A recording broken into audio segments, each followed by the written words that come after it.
I wanted to just start this week with fasting, a little bit about fasting, because I've had 3 people this week, my sister actually included, either text or call, Maddie from the office as well, asking what breaks a fast and what constitutes breaking a fast. So I thought that I would start with what is the purpose of intermittent fasting and, you know, what is the intention behind it. So I think it was the end of 2017, there was a Nobel Prize awarded to a Japanese scientist whose name escapes me. I'm going to Google it right now. And he won the Nobel Prize for his work on autophagy, which is basically cell death. And the kind of emphasis behind it is that when you starve your cells of food and then your body's not going through the process of digestion with all the enzymes, all the underperforming cells die. And why this is great is because the body requires a certain level of stress in order to get to the next level of performance. So let's liken that to if you guys work out and say you lift 20 pounds of weight or 10 pounds of weight, if you lift it consistently for a week or 2, then you can go up in weight. So the same thing is true, kind of in parallel, but reverse for your body. So if you deprive your body of food for a certain time period, all of those underperforming cells, what's going to happen is they're going to die off, and you're going to be left with the stronger, better performing cells. And there's a whole host of reasons why this is going to be beneficial for you, but you want your body to be at its strongest. There's also, you know, some conversations that I have with people around vaccinations, around flu shots. It's the same kind of concept. It's, you know, if you're going to give yourself a vaccination, are you creating more antibodies in your system that's eventually going to make you more likely to contract kind of a super virus? So these are some of the geopolitical discussions that I had, but at a very basic level, we're having the same conversation. Is it better to do more preventative work in terms of like medication, or is it better to have your body become much, much stronger? So that is kind of the ethos as to why fasting is beneficial for you. Let me see if I can just pull up the name of the scientist who won the prize. There you go. So it was 2016, and it was the Nobel Prize in Physiology for medicine. It was for his discoveries of the mechanisms for autophagy. And yeah, he's a cell biologist. His name is Yoshinori Ohsumi. And I am going to post in the Wikipedia link right here so you guys can all see it and go for it. All right, so let me just go down here and just address some of the comments that have come here. John Rackley, doesn't fasting mess up your metabolism? It does, in a good way, as I kind of did. Grace, yeah, you absolutely nailed it. Yoshinori Ohsumi, I just put the Wikipedia link in there as well. Alon Abraham, great to see you, mate. I hope you're doing well. Let's just see here. J Camp, talk about plateau. What would you like me to talk about? Please give me some specifics. Okay, so while we're still getting a few more comments in here, let's talk about what actually breaks a fast and what the concept is behind the thought process.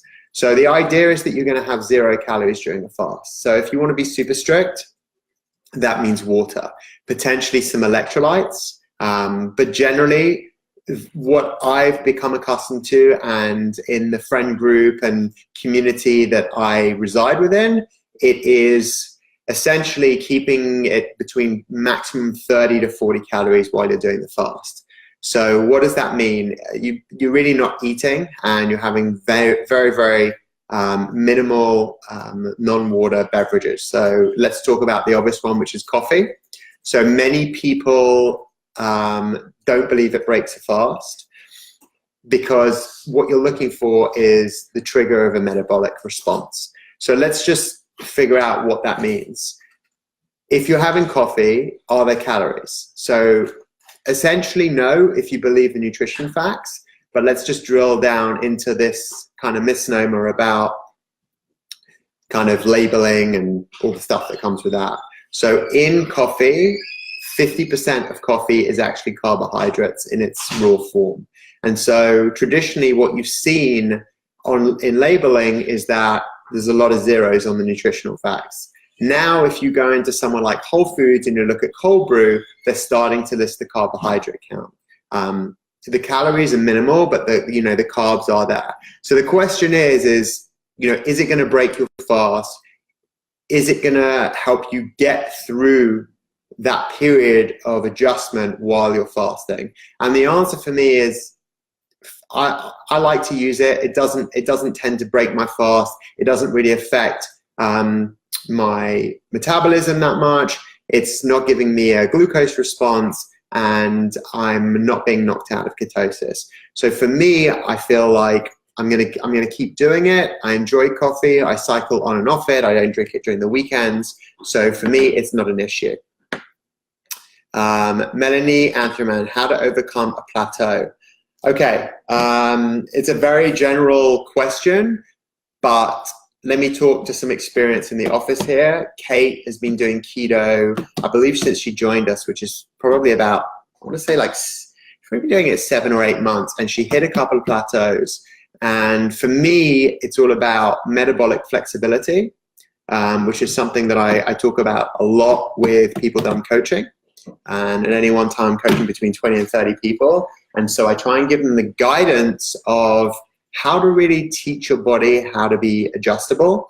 And so with keto, when you're practicing, trying to get into ketosis, measuring your blood glucose levels, it's easy to get into a routine because the food options can be super limited. In this instance, it's really important to start figuring out what is causing inflammation, what is causing you to stool. And to do this, I would say start eliminating things. One of the easiest things to eliminate, which will probably get you results quickly, is dairy. And I know that there are a lot of like big dairy proponents on keto. I'm personally not one of them. I think that dairy is something that we can all live without. I think it's an indulgence, and I think indulgences are fine, but there is sugar in milk. I think there is a tendency on keto especially for those that are not super educated about it, to go deep into red meat, bacon, heavy cream, which is fine if it's a gateway to getting into more of a whole food, plant-based, leafy green diet with olive oil, which is what I'm a proponent of. I'm all for it. But I think that's one way to really overcome a plateau. If you're having dairy, you're fasting, try removing dairy. J Camp, what to do to continue losing fat? Yeah, dairy. Paddy Sakirka, is it true that drinking pickle juice is a good way to consume electrolytes? Yep, sodium is great. I would say pickle juice is good if you happen to have a ton of it lying around. Just be mindful that you're going to get sodium, but there are other minerals out there like magnesium, which are essential to your body's function, which we don't generally, no one gets enough magnesium. You can also get magnesium from broccoli stalks, so try that. J Camp, you just finished day 5 of normal eating and just restarted intermittent fasting all over again, okay? Abraham, what's the fastest way to get into ketosis? Assisted would be with exogenous ketones. Unassisted would be fasting coupled with an extremely low-carb, high-fat diet. Jerry Cows, can you have unlimited water during a fast? Yes, you can. Nat Hurskew, hey, how are you, darling? How come you look so young? Is keto the trick? Your brother actually keeps me looking good, keeps me in good stead. Natalie is the sister of my co-founder and our CMO here, Michael. Lisa Armstrong, is keto coffee okay? Are you asking about our keto coffee or generally coffee mixed with a ketogenic supplement? Again, like go back to the ingredients. So Is it MCT oil powder or other calories? Are you adding fat? Generally, I'm going to say that keto coffee is not an accepted thing in intermittent fasting. My sister actually likes to do collagen, heavy cream, and black coffee, and she breaks her fast with it. So, and she's been very happy. She kind of eats lunch around, I think around 3 hours after that, and it kind of tides her over. So it works for her. Kate Geller, 10 months, you go girl. Melanie, yeah, you can definitely start exercising. Just bear in mind, I exercise during my fast. When I first started doing that, I did get a little bit lightheaded. So make sure you start slow. Grace, hello. Patsy Meeks, you love the bars. Yeah, it's okay to have a little every day. Remember, they are designed as kind of a meal replacement. So they do have over 200 calories, 20 grams of fat. You can totally have them if they agree with you. It's very much down to you. Melanie and John are having a little interaction. Becky, you do dairy-free keto all the time? I love it. Tell us how it's working out for you. Melanie, no bacon, yeah. So yeah, let's talk about bacon. I think that's a good one. So bacon and red meat are on the WHO, the World Health Organization list of carcinogens. So if you do want to eat meat, make sure it's grass-fed and grass-finished. And I wouldn't recommend eating it every day. There are people that swear by the carnivore diet. It works well for some people. I'm personally not a proponent of it. My father actually was diagnosed with colon cancer in December, and he's battling that right now, and he's a very, very big red meat eater. Jerry Cows, why aren't there more non-dairy keto recipes, and where can you find more? We have a bunch on the website. I think if you want to eat non-dairy, a great place to start is leafy greens, vegetables, and olive oil and MCT oil. What else have we got here? Jerry, is there a one-to-one substitution for coconut products and dairy? Yes, if you are going to make, say, for example, a keto cookie, you can replace butter with coconut oil. Jennifer Fouts, you're new here, new to keto. Is white rice in small amounts okay? No, it's not. Not if you want to get into ketosis. That is a carb. It's also, when mixed with beans, an essential complete protein, so all your amino acids. So if you're trying to get into ketosis, I would recommend avoiding white rice. Maria, you're struggling with fasting and hungers. You've used the ketones and it worked initially, but no luck now. All right, Maria. So what are you experiencing? Are you actually hungry, or are you having an emotional response to missing food? Something that I experienced was missing the interaction of food and missing the connection it gave me to a release of stress. I have a very interesting relationship with food. Growing up, I was always taught to finish everything on my plate. And so it's become more of a treat for me and the experience of eating. So I would challenge you, when you're in that moment and you're hungry, have a glass of water, get a journal, write down what you're experiencing. Like, do you actually need food right now? Because most of us are carrying between 50 and 100,000 calories on us. Or do you want food to supplement something else that you feel you might be missing? Nina Armstrong, what's the best advice for just starting out? I would say be kind to yourself, take it slow, and it's a lifestyle. It's not something that happens overnight. Betty Ann Ashby, how about bone broth during fasting? So one of my best friends, his name is Paul Vincent. He is a very well-known and very well-respected kind of sports medicine scientist, trainer to the stars. He does do bone broth during 3 to 5 day fast, and it does not knock him out of ketosis. But he is extremely well fat adapted. He's an Ironman and triathlete, and generally well versed in metabolic flexibility. For someone like me, I don't do bone broth during the fast because, again, it's calories. I think give it a go. If it feels good to you and it keeps you going, it's fairly minimal calories, it's good proteins, but yes, it technically does break the fast. Melanie, can't exercise while fasting. Why don't you start, if you want to, with a walk? then move to a jog. Make sure you have plenty of water and try supplementing with electrolytes. Lisa Armstrong, any tips to help avoid keto flu? Electrolytes and exogenous ketones. Lonnie Davis, red wine on keto, is it okay? It is. It's around 5 net carbs depending on the type of wine. Just be mindful that you're going to have more of an effect on the alcohol in your body when you're in ketosis versus when you're not in ketosis. Melanie, thank you so much. He's doing okay. He's doing all right. I spoke to him today. He's in good spirits. He's a tough guy. Deborah Smith. Yep, exactly. Take those electrolytes. Lisa, thanks so much. Jared Huskew, how are you, mate? Paula, wow, 132 pounds and in the 6th month of keto maintenance. That is fantastic. Paula, will you, I wonder, would you be okay sharing your story? I would love it if you could be an inspiration to some of our community. I'm going to tag Kate Geller in this comment, and maybe we can have something, have you put something together. Okay, let's see what else we've got here. Okay, Rachel, non-dairy has been so helpful for me. Shout out to my dad. Thank you so much. Melanie, I miss rice and carbs. Have you tried shirataki noodles? Maria, you have extreme adrenal fatigue.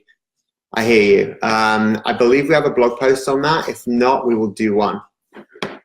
Paula, replace the rice with cauliflower. Excellent. A great way to do that is if you have a Vitamix or a Blendtec, chop up the cauliflower just into like squares or whatever, put some water in, blend it, and then strain it, and it comes out as rice. Natasha, as a mum, the hardest thing to do is stop picking at my daughter's leftover food and snacks. Yeah, did you know actually that there is a statistic, something like while the average person is cooking or baking, they consume something like 5,000 calories? And that is one of the major contributors when like mums in the house are preparing food for their family. Let's see what else we've got here. Jennifer, when doing keto, do you need to watch calories and sodium intake? Generally, you're going to be lower on sodium. So I would say, yes, watch your calories, but make sure you're getting enough sodium. Lisa Armstrong, how long do you fast for? I've done a 3-day fast just on water. So, but generally on a day-to-day, the minimum accepted is 16 hours of fasting and then 8-hour window of eating. Let's see what else we've got here. I think, okay, that's good. All right, so let me talk about a few other things while we're going here. So I'm going to say in terms of like things that are going to break your fast versus not, coffee you're probably safe with, and that's plain black coffee. Tea you're probably safe with. Matcha, again, probably safe. Lemon water, it's a small amount, but lemon is a carb. And if you see any products with citric acid in it, that is a carb. Generally people don't have to list it because it hits under the FDA requirements, but citric acid is a carb. Bone broth, again, breaks the fast, but if you're comfortable with it, go for it. Diet soda, honestly, with diet soda, I feel like just avoid it if you can.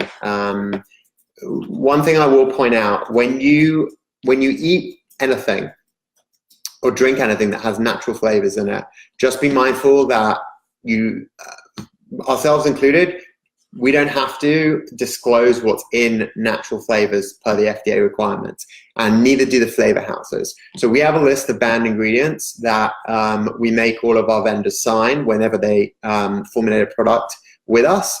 And so we make sure that there's no nasties in our natural flavors. But I don't know what the integrity of other companies is out there, so just be mindful of the natural flavors. Plant-based milks, yeah, I mean, in general, I would say they're going to break the fast. Simple as that. Butter's going to break it, coconut oil, MCT oil. If you're going to add something to coffee like a sugar alcohol like stevia or monk fruit, you're probably safe. Stay away from stuff like maltitol, sorbitol, sucrose, aspartame. Your more powders like your proteins and your collagens, they're probably going to break it as well. If you're taking any other supplements like creatine or BCAAs, I would say, yeah, they're probably going to break it as well. So effectively, just be mindful when you're fasting, see how you feel, and the longer you can last, the better. Just drink plenty of water and electrolytes. All right, let's see here. Steph Barnes, my doctor told me to take ketones and it makes you crazy. So ask your doctor how much time he's spent studying nutrition, and then make your own decision as to whether or not he's qualified to make that advice. Does it make you jittery? Varies by person. Some of them have caffeine. There can be a number of different reasons. So I would say try a half dose, see how you feel, and take it from there. Jennifer, yeah, lemon water, unfortunately, yeah, it's a carb, but it's very minimal. Steph Barnes, Crystal Light, again, very person specific. Sarah Lynn Hall, how do egg fasts work? Do you recommend them at all? Not super familiar with them, to be honest with you. It's not something that I'm a proponent of. I would say when it comes to egg, if you guys are familiar with Dr. Stephen Gundry's book, Plant Paradox, a very famous quote that he has in there, or chapter, is you are what you ate previously. So when a chicken is being fed and lays an egg, you are eating whatever that chicken ate. So if that chicken is being fed corn, that's genetically modified, or soy, for example, again, that is genetically modified, you are going to be intaking that through the egg, which is hatched from the chicken. So be mindful of that. Make sure you buy non-GMO, vegetarian-fed, pasture-raised. Put yourself in a position to win. Paula, thank you very much on the ketones. Lisa, how many servings of BCAA should you have in a day? Let's talk about this whole protein situation and, you know, the validity of the kind of food pyramid and how much protein you need. Honestly, that is how much protein you need. You need a handful, less than that. I probably take between 20 and 40 grams a day. I don't eat meat. I'm vegetarian right now. And as you can see, I'm absolutely fine.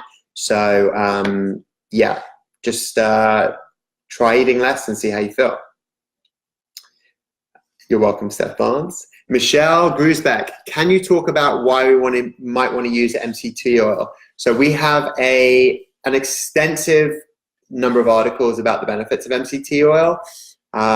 There is so much to go into. I would recommend you go onto our blog and just type in MCT oil. There is honestly a plethora of information, but just briefly, it's the most readily absorbable type of fat that you can put in your body. It crosses the blood-brain barrier as ketones. It can benefit you from a neurological standpoint.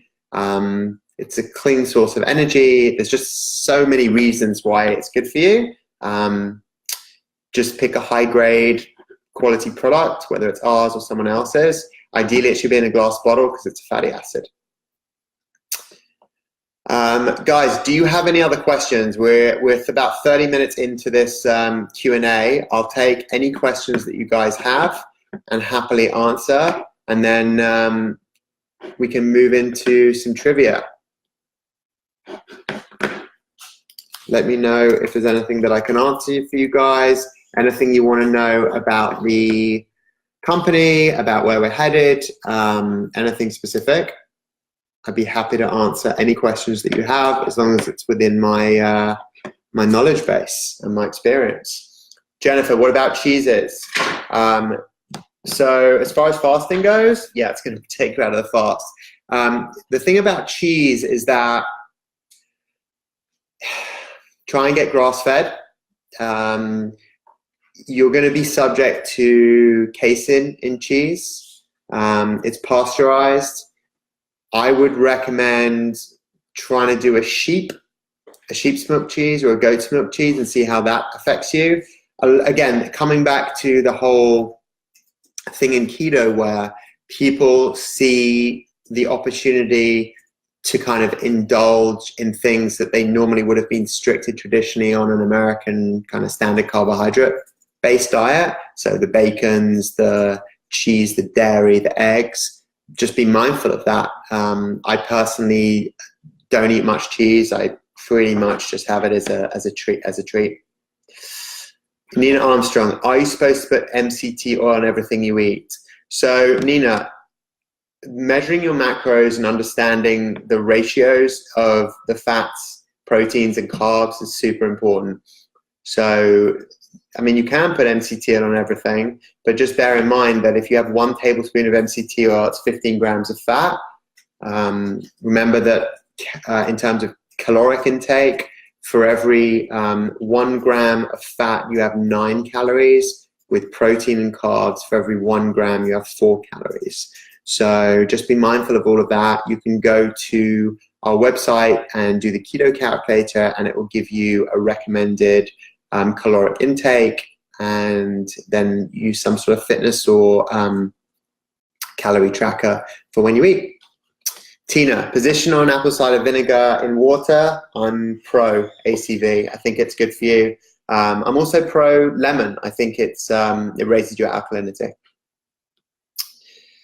Lisa Armstrong, any new products coming out soon? A lot of products coming out soon.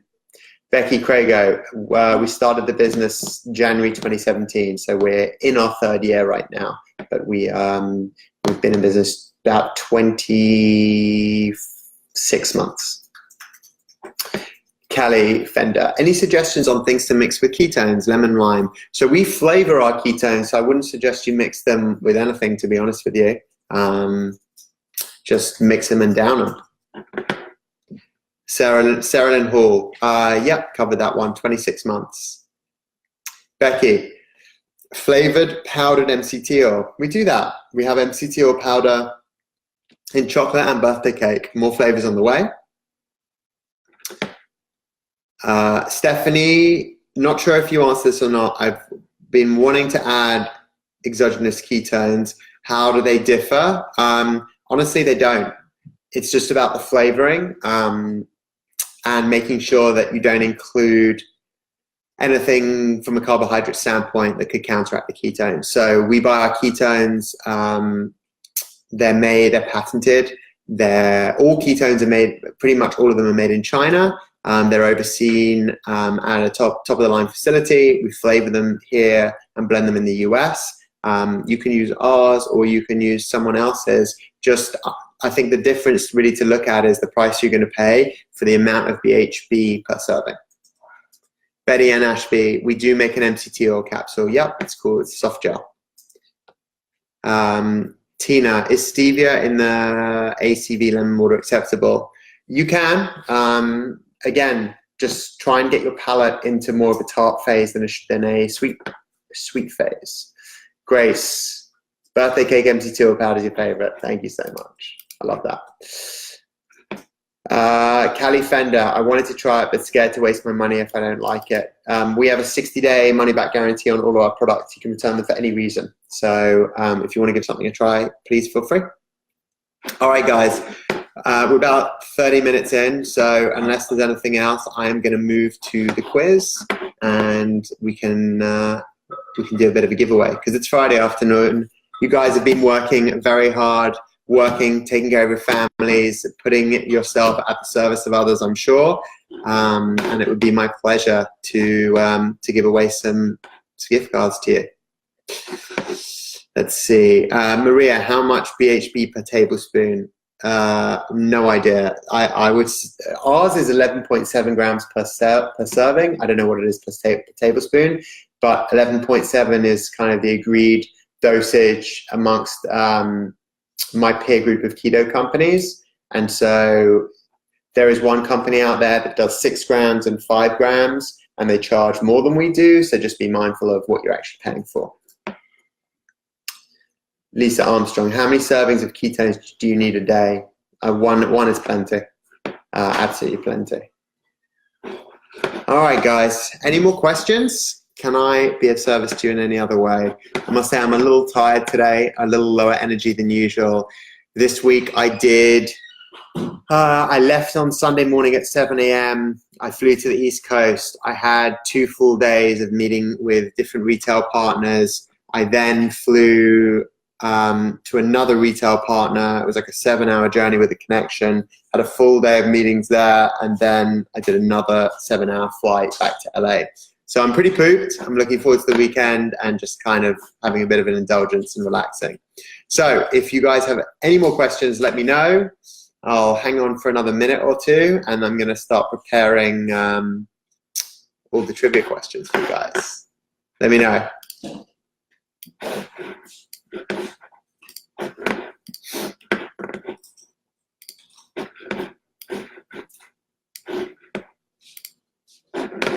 Paula, you're so very welcome. Grace, yeah, that's the whole intention, that that we create a forum for you guys to ask questions and to see that we're just real people like you. And we started this company so that we can make it easier for people to take control of their health.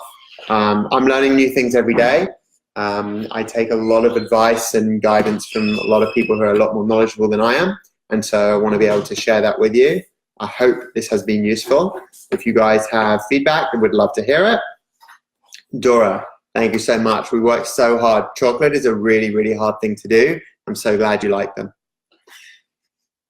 Sarah Lynn Hall, keto meetup. Actually, Kate Geller goes to a bunch of keto meetups. I myself have only been to like trade shows and conferences like KetoCon. Steph Barnes, you're so welcome. Okay. Are you guys ready for some trivia? Are you? Tell me. Tell me if it's trivia time. It's Freebie Friday after all. I feel like we should do some giveaway. Betty, thank you so much. All right, guys. If you have no more questions, let's move to trivia. So I have got some questions here that Kate has provided for me. I'm very grateful for that. You guys ready for the first one? I wonder if Jay's still here. He was like, I'm here for the giveaway. So all right. So here's how it rolls. I have 1, 2, 3, 4. I have 4 questions. Each question is worth a $20 gift card. Here is the fine print. You can only win once, gives everyone a chance to win. The winner will be the first person to answer correctly in the comments, and I will give you feedback on your answers as you post them. And other than that, Natasha, sure, but I don't know much. Well, you're about to learn. Let me see here. Annette, thank you. The pumpkin seed is a Michael Herskew, my co-founder's concoction. All right. Paula, yeah, KetoCon. We will be there in KetoCon, and we will be there sampling all our products and doing all kinds of fun stuff. All right, everyone ready? First question. What % of coconut oil is MCT? So what percentage of coconut oil are MCTs? So medium chain triglycerides make up what percentage of coconut oil? You guys let me know.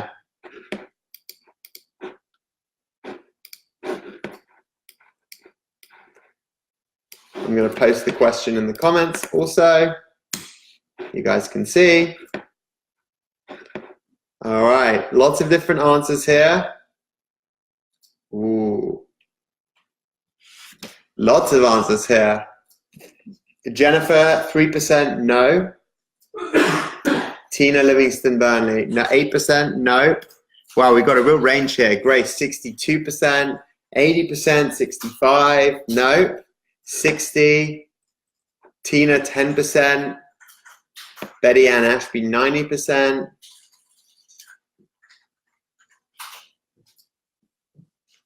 Still haven't got a right answer here, guys. Am I gonna have to give you some help here? You're all, I have to say, you're all Vicky Bozarth, 10%. Nope, you're close, but it's not. Jennifer, 45%.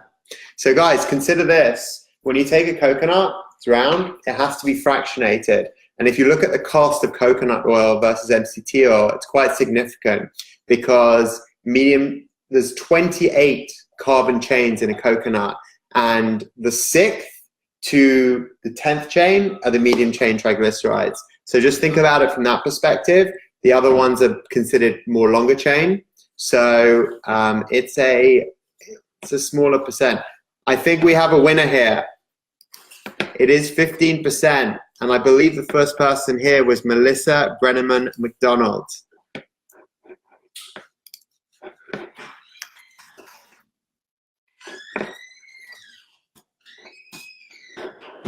So I'm just going to check here that she was the first person that I got the comment from, but I am pretty sure. So, yeah, it looks pretty good to me. I don't know if I can even go up, but wow, I'm getting a lot of comments in here. A lot of, wow, okay. All right, guys, well, I think we have a winner here. I'm pretty sure it's Melissa Brenneman McDonald because it was 15%, and we'll go through this afterwards, but Melissa, if you could DM us with your shipping address, and also let me just hit reply and put Kate in here to make sure that you get your gift card, and then we can put it we can get it to you. All right. Wow, a lot of comments here. All right. All right. Here we go. The internet was incorrect. All right.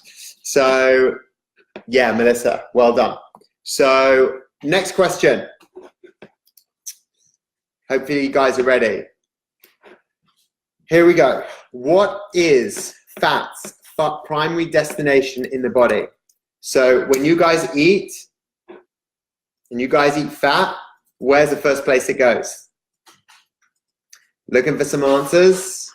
Which organ gets that fat first and processes it? Hopefully you guys know this one. I think it should be a pretty straightforward one for you guys. I feel like I got it back. John Rackley, you nailed it. First answer. You wanted a gift card, you got one coming your way. Please hit us up with a DM and you've got a gift card. And you can use it for anything on our website. Let's see. Belly. Well, we've got a lot of livers in here. I knew this group was smart. All right, let's move on to the next one. I know it's Friday afternoon. You guys probably have families to get to. Here comes the next question. What is the recommended ratio of omega-6 to omega-3? Let me know, guys. Alex Cahill, you're hilarious. John Rackley, how do I DM? How do I DM? Just send us an email to hello@kissmyketo. I'll let the team know, and I'm gonna put Kate Geller in here.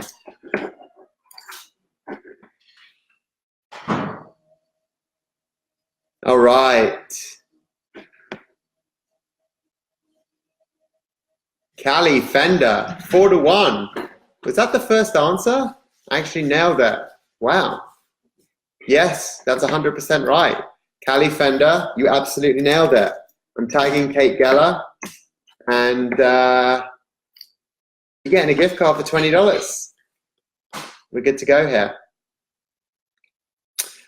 All right, we have a winner, and we have one more question, guys. Are you all ready for the last one? Okay, here we go. How many different names for sugar are commonly used on food labels? How many different names for sugar are commonly used on food labels? Here we go.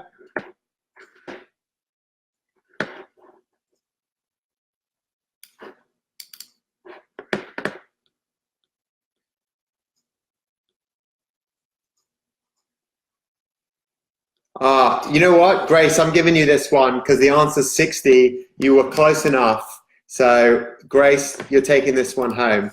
Nailed it.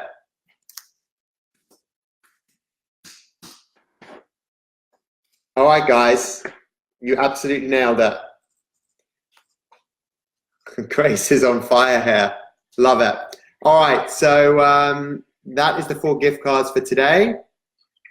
We are, hopefully, we've provided some education, shown you what we're all about, given away some freebies, and you guys are happy. There you go, Grace. I'm glad. Becky, damn, that's a lot. I know. Isn't it crazy?